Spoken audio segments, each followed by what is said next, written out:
How is it going, folks? Welcome back to the channel. I am Jack, and I know you're looking at things going, Jack, how are you doing? You look the same as always. No, I'm not regular Jack. I am editing Jack from the future. Now, past Jack decided to record a very late night transfer special, and in the end, he got very obsessed with the game and played through the entire thing in one sitting. It's too long to be one video. It's over an hour long, and that is an unreasonable amount of action for people to be expected to watch in a singular day. So as a result of that, today's episode is kind of the part one of the same recording session. It is basically just a two-part regular summer transfer special. The next 30 odd minutes, it's bloody good stuff.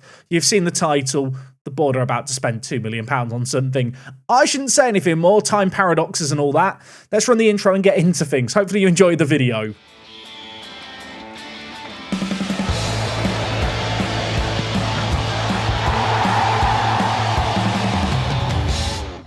Welcome back to Park to Prem. Today is a transfer special, and today, at some point in the video, I'm probably going to look radically different. I realise that sounds really ominous or bad or something. Now, the reason I say that is because it's currently 11:17 PM at night, and I've decided now is the time to start playing Football Manager. I mean, the beauty of playing Football Manager for a living and doing videos for a living is I can record them whenever I want. The downside is that when I have a wave of excitement and anticipation to get into something, i.e. the summer transfer window, well, I could be sensible. I could wait till the next day and do it at a normal time, or I could be a degenerate gamer and play until gone midnight. That's what I'm doing today. Please don't judge me. Now, you may have noticed in the top right, it is the 13th of June in game. We've actually played for a little bit more pre-season compared to last year. The reason I've come back today is because the transfer window has just opened and our first signings have come through, many of which were players we talked about last episode. Liam Holt is a 17-year-old that we've taken a punt on from Sterling, £11,000. Question marks over his potential, but actually, as a player, he looks like he could be quite good for our youth team. And Ndongo's just been released by Chelsea, somewhat understandably so, super inconsistent, super injury prone, temperamental personality, but I've decided he's worth a punt. And actually, the other player I picked up I didn't talk about last episode, it is Lloyd Hope, another player from the Chelsea Academy, a player who my scouts thought had a load of potential, and now he's joined us and his potential's rubbish. I'm going to hope that our coaching staff are wrong and our scouts are right. At 17 years old, I'm paying him £650 a week. It could be the worst transfer ever. Now, as well as some signings to kick off the transfer window opening, there have also been some sales. The first, Addons. This one might be a hot take, I suppose. This guy really was our fourth choice striker this year. In the Vanarama National South, he was amazing. Last year in the National League, few question marks over him. So when Forest Green offered me £225,000, I did decide just to take it. I hope that's okay. And if that sale's maybe a contentious one, I think this one is a bit of a no-brainer. Reece Welch, he was our third choice centre-back, of course, played in goal against Man City once upon a time in an FA Cup nightmare. He is left to join Preston North End of League One. I do feel like it might be an indicator as to how good our team is that a couple of our backup players have gone to League One clubs. Welch is left for £400,000 plus a 50% profit of next sell-on. Is a really good deal. Now, in spite of those sales, our overall balance is still only at £3.3 million. As I mentioned last episode, the expenditure that we have to pay to maintain our youth facilities is kind of mad. Our yearly setup cost for the youth team is £618,000. So basically, with the two sales we've done to start today's episode, we've covered the youth facility costs. Doesn't sound that impressive, really, does it? Now, you might have spotted here as well, I have currently got some transfers going on. Luke Meredith is probably going to go out on loan to Alfredton Town. He helped get them promoted. Got regular first team football. Happy to see him return to them. And it's the exact same story with Javane McCulloch. He helped get Ebbsfleet promoted. I've decided they can have him for another year because he did develop really well with them. Now, as well as those two departures, two signings that I've kind of got going on. Two players joining for a combined £750 a week. The first, if he decides to come to us, is Fenton Younger. He is 18 years old, a product of Manchester City's academy. Think he could be a good little defensive midfielder. We don't really have an exciting defensive midfielder prospect. There are a whole lot of teams in for him, so as much as I want to be like, he might join us, he's probably not going to join us. The other man, though, on this list will be joining us if he gets a work permit. I've paid £20,000 for the work permit my scout said he was going to get. Klaus Jaeger. I was just being an idiot, you know, going through the national youth teams. I was a bit kind of procrastinating one day, had Football Manager on my other screen. I noticed that Jaeger had a transfer value set at 0. It now says he's not for sale because he's in the process of joining us. But essentially, his contract at Leipzig was running out at the end of June. So I just made a bid of nothing. They accepted it. I have since then gone through all the different youth teams across Europe. You can see here, Georgia's under-19s have a couple of these players valued at nothing. Denmark had a few similar players on £0. Hans Maas, fantastic name, not such a fantastic footballer. Not buying him. There are a couple of those kind of players that I have just set to scout to see if they're any good. I don't think they're as good as Klaus Jaeger here, who in himself does have some question marks over him. But if he does join us as a free transfer, I think it's going to be a really good transfer. Quite exciting to steal a player from Leipzig, so I'd like it if he joins us. So the current first team sits at 23 players, and speaking of new contracts, you might have noticed a few players on some fairly significant wages. I discussed this, I think, last episode or the episode before, the fact that we've got this contract conundrum. We've gone full-time, and all our players who are currently on part-time deals, in order to sign full-time deals, expect ridiculous wage rises that are going to be problematic with the League 2 wage cap rules. Now, in spite of that, I have opted to give a couple of players new contracts. The reason I've given the likes of Timmy, Goldsmith and Ricky D new contracts is because they all had contracts expiring in 48 months' time. With these new deals, which aren't too outrageous in the grand scheme of things, they're locked down for the next 4 to 5 years. I will admit, for someone like Tim, who was on £150 a week, to now be giving him £1,500 for the next 5 years, it does hurt a little, but to be honest, when you look at him, £1,500 is a really good contract. And just for a little bit of context on wages, Adam Abbas, who we've sold to a League One club, he's on £3,200 a week. Somewhat understandable why the rest of my first team want a load of increased wages. My plan at the moment is not to give them the new contracts, simply because, with the exception of the players I've already mentioned, a lot of them had contract extension after promotions kick in upon our promotion. And for players like Ngoma, well, he's contracted to 2034. So whilst he is going to be on a part-time deal and not training full-time, I'm going to keep him on this contract, obviously. It will be going up by 40% with our next promotion that's coming up during this episode, but in spite of that, he will still be on less than £1,000 a week. What it does mean right now when you look at contracts is that only Timmy, Ricky D and Goldsmith are on full-time contracts. I really like the idea that they turn up for training as a trio, and it's just them for 5/7 of the week. The rest of the players just turn up midweek on a Thursday. Of course, at the end of last episode, we were informed by the board, aim for next year is promotion to the Sky Bet League One. It's going to be a difficult aim, but I do feel like we've got the quality to do that. Like I mentioned, the fact some of our backup players have been signed by League One clubs clearly means that we've got a talented bunch here. And actually, I have just now blocked out a starting 11 for the coming year. If I can't sign any new players, if we don't sell any new players, this is how the team will look. But of course, with the current team, with some interest in our players, and with some of the transfer values of players being frankly outrageous, I'm looking at Ngoma here, valued at £2.7 to £4 million. If someone bid that kind of money, I hate to say it, I might have to take it.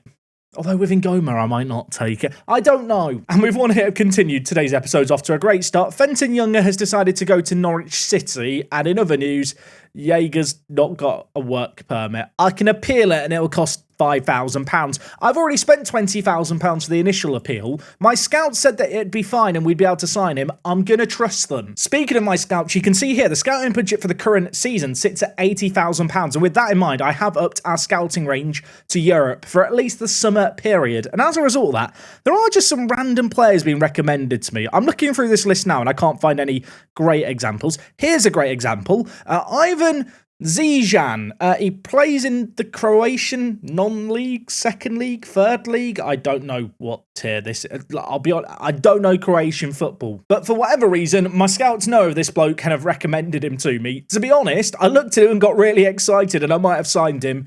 Then I looked at the fact he's injury prone and inconsistent. But nevertheless, I love the fact that this kind of guy has just been, well, recommended to me. I mean, you can see here as well, Raul Caballero, or Caballero, I think it's probably said. He looks quite good. Could I sign him? Maybe. His current contract is on £4,000 a week, though, in Spain, so I don't think I can afford that. I have actually signed some new scouts, so I think that might be one of the reasons why we're getting these mental recommendations. But you can also see here, and this is peak work the space shenanigans, isn't it? Contract status is expiring in 1 month, and then I've just been looking at players with contracts expiring in 1 month that play in the top leagues in Europe outside of England, and that might actually want to join me. There's 48 players that have shown up here. They're all youth players, mind you. I suppose what would be sensible here is to add a transfer thing of work permit chance likely.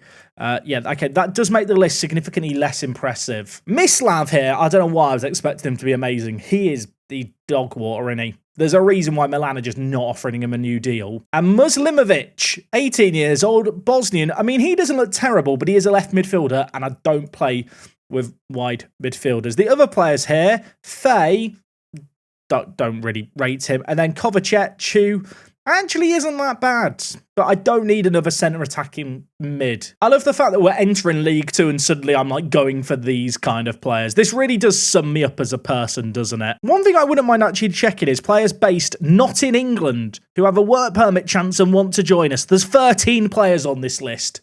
This is how he found NLBM at Guernsey last year, if I remember correctly. Leonard Becker, I mean, he's really not bad at all. He is on £3,000 a week, though. Saying all of that, this is players with doubtful interest. If I put it to just interested, there are actually some players. Samuel Unsold, my scouts have already looked at. I mean, great player. Wages are just not affordable, though. Hymamba here is 29 years old, and he plays in Romania, and yet my scouts know of him and have recommended him to me. I love that. There's also a bloke called Nicholas Pistol. It might be one of the greatest names ever. It's just a shame he's a rubbish goalkeeper. I know I did already mention it in this video, the fact that I've already looked through the national youth teams that are players available for free. Would it be bad if I just start looking through players like in the under-21s that are just kind of cheap and that, well, I probably can't afford but might want to have on my radar? I mean, Bjarki Björksson here, he looks very, very good. Icelandic left back, 17 years old, valued at nothing. He didn't want to join me. I'll try trialing him, but I have a sneaking suspicion this is going to be turned down. I already did this before I hit start record while I was procrastinating at 10 PM. Now I'm sat here going, well, maybe I should just go back looking through all the youth teams. You know, maybe the Latvia under-21s is harbouring some mad talent. Spoilers, it's not. Grotta did actually accept my offer to trial Bergson. He turned down the trial, so it's not happening. I mentioned before there was a couple of players I kind of manually scouted that I saw playing in national youth teams. Mandura here plays for the Croatian under-19s team. His contract is expiring, so he is available. He's not very good, though. And the other man I scouted has a B- recommendation. That's not terrible. Blas Malček, he's Slovenian. He looks quite good. Would he get a work permit? I mean, how much money does he want a week? Because this is a free transfer besides paying for the work permit fee. Apparently, he'll struggle to be deemed a player of a high enough standard to get a work permit even after appeal.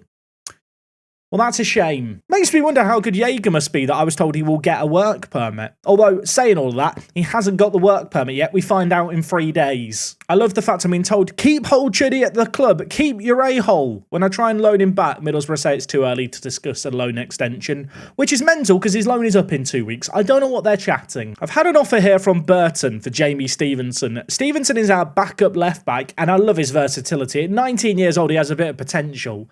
Don't really intend on selling him. They've only bid £19,000. It's not money I need. So we are going to reject that. Elsewhere, Jaeger's been granted his work permit. We're paying £325 for him. Watch out, world. Oh, I'm well excited about him. Wait. The transfer goes through on the 6th of September. Okay, that's fine. I had a moment of panic there. Forgot he couldn't join us till he turns 18. That could have been really embarrassing, couldn't it? If I'd signed him, then he didn't join me for ages. He'll be here kind of some way into the season. I don't even know if he's going to play for the first team or not. I've not decided yet. Jermaine McCulloch is going to go back on loan to Ebbsfleet. Elsewhere, Meredith is also going out on loan. So 2 players who were out on loan last year, staying out on loan. One player, though, who was out on loan last year, who's coming back into the first team, is Joe Richards. This guy, you might remember, we picked up from Radcliffe on a free. Never really had a spot for him in the first team, so we loaned him out. And one of the reasons I was willing to let Abbas go for the price we've sold him for is because, frankly, Joe Richards is probably better. I know he's not good at the whole attacking thing, which probably is quite important, for a striker, but I feel like across the rest of his game, he is more than adequate as kind of the backup striker. I do want to get to the start of the new season bit, see the new odds for the year, see what the board are saying in case they change the expectations. In terms of League 2, of course, we were promoted with Cheltenham, Notts County, Exeter, Cambridge United and York City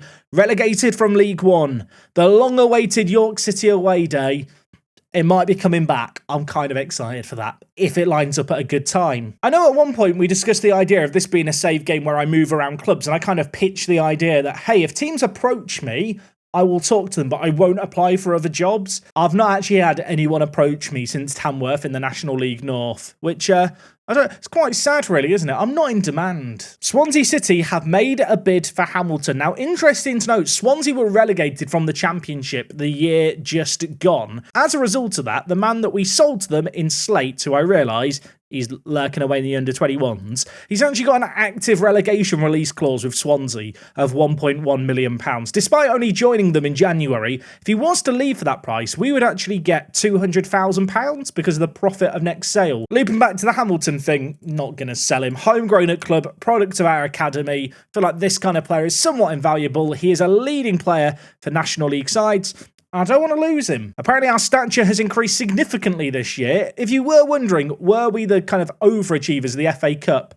No, we weren't. I was very upset about it. Vanarama National League review is here. Rule changes for League 2 have been informed to me. Jude did pick up signing of the season. In fact, he's the only one of our new signings we made last year who features in this list, which I do think is somewhat insulting to us, but at the same time, yes, this bloke was very good for us. And now, if I'm not mistaken, with one more hit of continue, we are now going into the new season, everyone. Welcome to the future.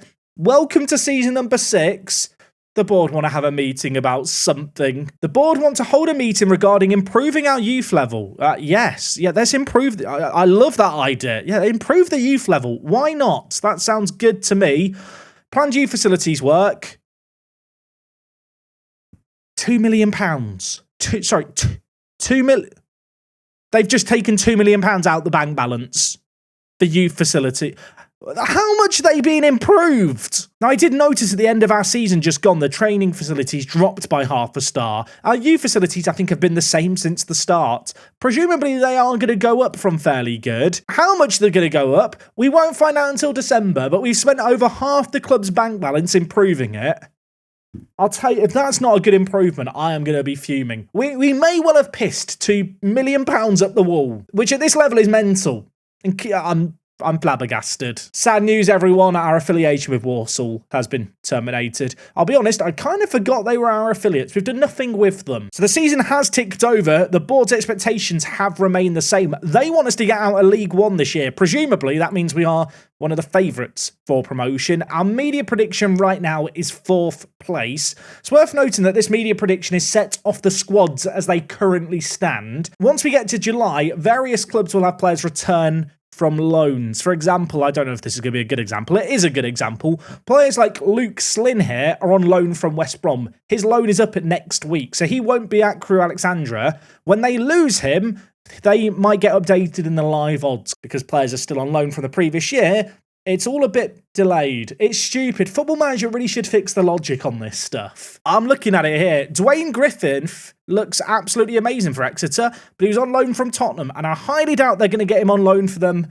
for another year. Even without all the loans and stuff, though, of course, we don't have any loans, really. Our media prediction on the live odds is 2nd. So yeah, we should be competing at the top next year. Also, we do actually have to register a squad now. Maximum squad size, 22 players. Feels very formal now, doesn't it? So goalkeepers don't have to be registered. Players who are 20 or younger don't have to be registered. And actually looking at our team, you can see here, there's a sea of players listed as under 21. They don't have to be registered. I'm looking at things here. At the moment, I've only got 9 players that need to be registered. The minimum squad size is 15. So I might just have to register some under 21 players just to hit that threshold because Football Manager's stupid.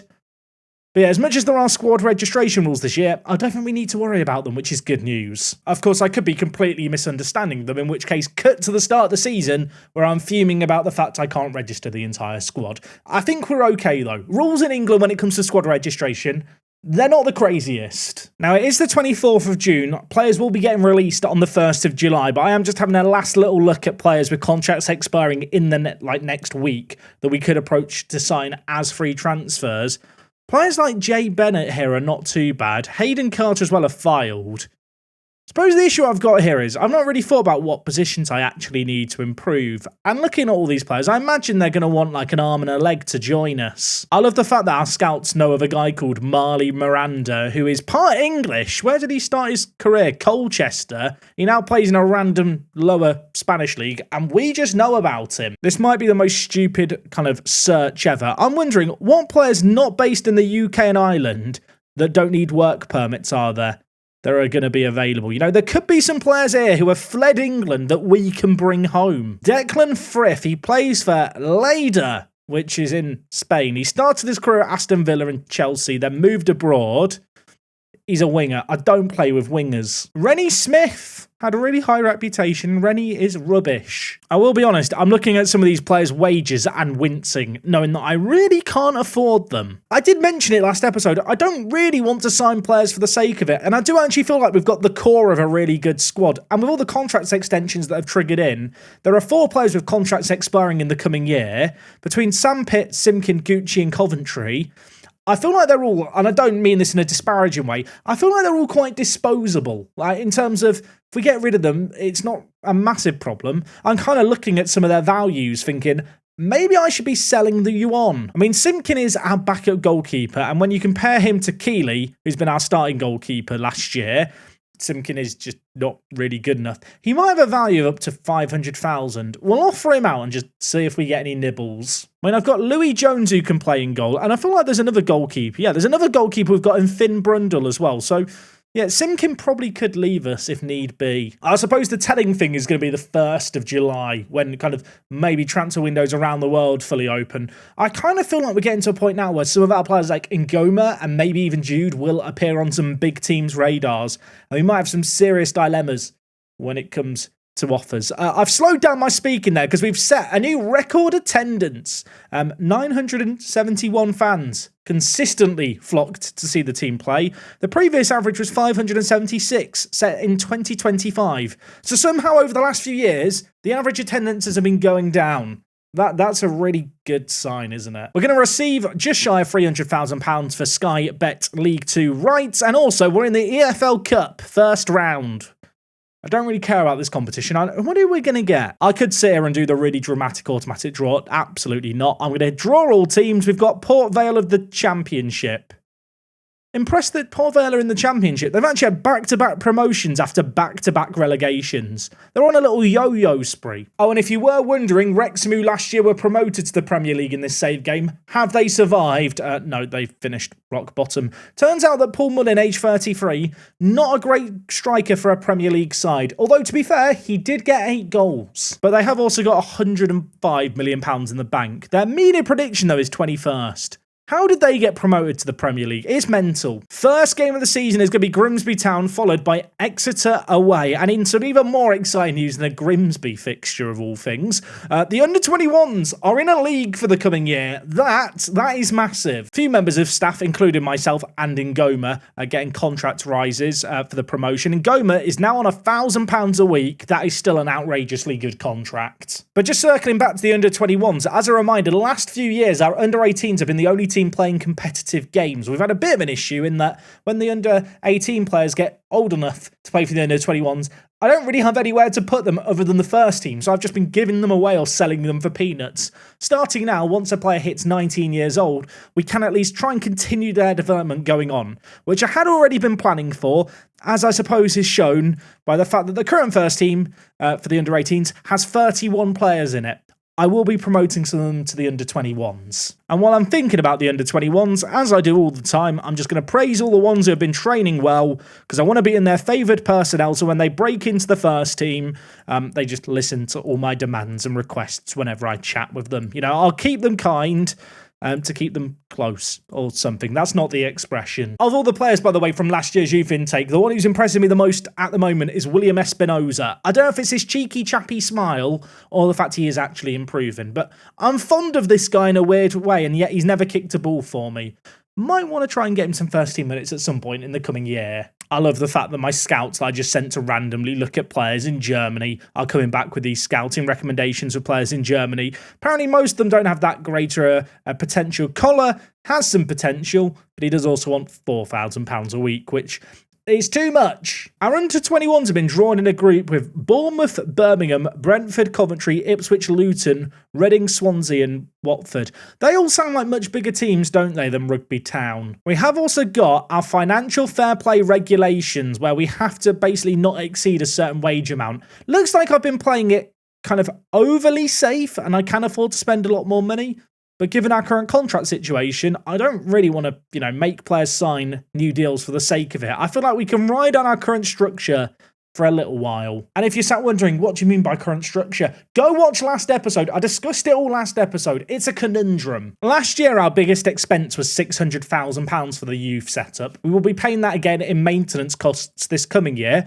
But already this year, £1.9 million spent on ground maintenance. That is improving the youth facilities. I really shouldn't have asked for the increased youth level in hindsight. Has just dawned on me, my under-21s has literally no staff.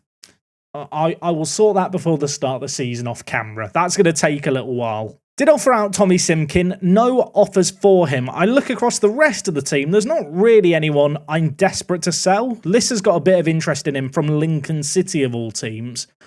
But having already sold Welch, I don't really want to sell my next best centre-back. Of course, we've got McLaughlin, we've got Lissa. I feel like these two are a great little duo to have at the back. Also, when you look at this polygon, it makes you realise how outrageously good McLaughlin is. He's 31 years old. I never usually use players this old because they have outrageous wage demands.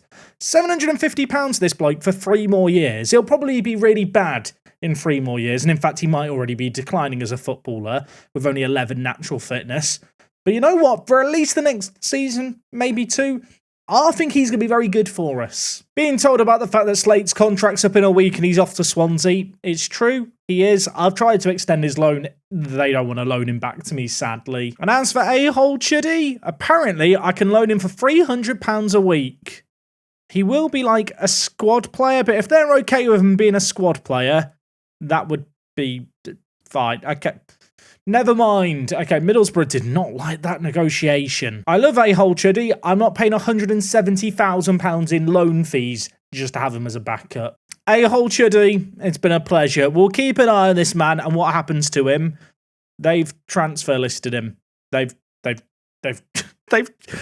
transfer listed him for £3.9 million. Football Manager's really good this year. The worst thing of all is I don't get a sell-on clause. That was the deal that got accepted by my board for A-hole Chuddy. I wouldn't get any of that money even if he does get sold, sadly. Swansea trying to sign Isaac Pritchard from me. How much did they bid? £53,000. Do one. We've missed out on a 25% sell-on clause for Tom Wilson. This guy played for us once upon a time. He's not very good, is he? He's really not very good. Talon's contract's expired, but he's not left the building yet. We're going to politely kick him out onto the streets. Thank you for your service, mate. Good little kind of backup centre-back once upon a time, but in League 2. He's just not going to cut the mustard. And elsewhere, Miguel Freckleton, he got the hint. He just left when his contract's up. One player who I had out on loan is Bobby Joe Ballinger. Not sure if you guys can remember this guy. We signed him from Bristol City, and he had a major injury at the time. He damaged his cruciate ligaments and just got released by Bristol City.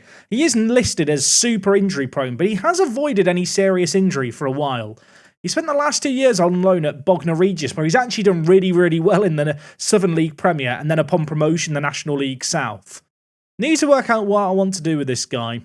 Might just keep him around in the under-21s. Or I could sell him, or I could loan him out again. Yeah, I don't know what I'm doing. I really should have thought about this more during his second loan spell, but no, thinking about it now, the day he's coming back. Isaac Pritchard is unhappy I didn't sell him to Swansea. How much does he think that they should bid? Oh, okay, yeah, look, if they bid £500,000... 475,000. If they bid 475,000, I will sell Isaac Pritchard to them.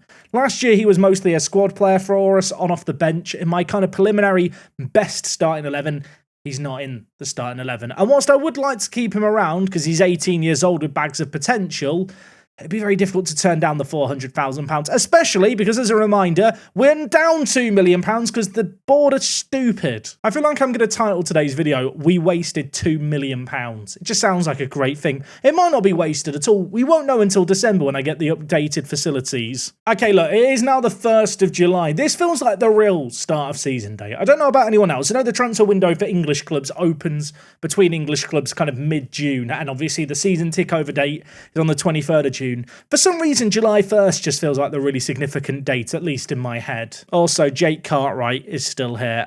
Yeah, you can go on loan for the year. And if they want to sign you for £4,000 at the end of it, that would be £4,000 I did not expect to get. Love Jake, not worth a penny that I'm paying him, of which I'm paying him quite a lot. Now, amusingly, you can see here in the under-18s team, a load of our players are now listed as over 18. You're allowed to have, I believe, 2 players over 18 in the starting 11 or in the squad, and 1 player over 19, I think, as well.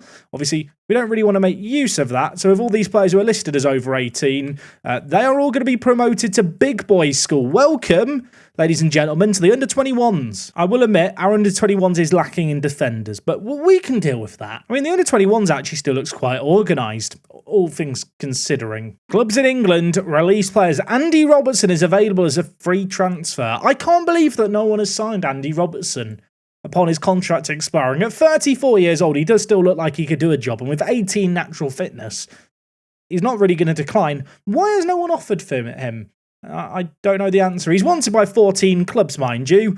Could be on his way to Saudi Arabia. Enjoy the bag if you secure it, Andy. One day, this item will actually be of use to me. One day, there'll be players pop up in this list that I can actually realistically attract. But at least for now, players like Chukwuemeka, who'd be a mad free transfer to pick up, obviously slightly out my league, by which I mean we're not going to get him over Fiorentina. And I wouldn't be able to afford his wages anyway.